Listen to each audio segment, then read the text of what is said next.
நாதாரி உனக்கு அறிவில்ல? நீ எல்லாம் நல்ல குடும்பத்திலே பிறந்த. என் பணத்துல கை வச்சிருக்கிற. இந்த கம்பெனில வர ஒவ்வொரு ரூபாய் நான் ரத்தம் செஞ்சு வேர்வை செஞ்சு சம்பாதிச்சதுடா. இதுவானே? அதுதான். ஒழுங்கு மரியாதை அதை குதிரை போயிடு. தாங்க உங்க பணம்.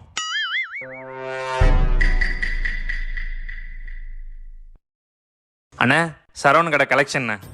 குடுப்பா.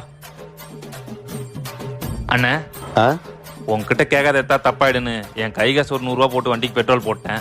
அதை மட்டும் குத்திங்கண்ணா. சரி சரி. சரிங்கண்ணா. அண்ணா அந்த 100 ரூபாய் குத்திங்கண்ணா. தரேன் தரேன். அண்ணா இந்த பஞ்சு வச்சுட்டா வேலை முடிஞ்சிச்சு, வீட்டுக்கு போயிடுவேன். போயிட்டு வாப்பா. எது போயிடா அவன? ஏண்டா நேத்து 1 ரூபாய்க்கு சென்டர் பிளஸ் வாங்கினது எவ்வளவு பேச்சு பேசுன, இன்னைக்கு 100 ரூபாய் கேட்டா தெரியாத மாதிரி உட்காந்துங்கிற. சத்தியம் பண்ணி சொல்லு, நீ மறந்துட்டுன்னு. எங்க அப்பா மூட்டு படம்னா உனக்கு இனிக்குதா? இன்னைக்கு உன்னை சும்மா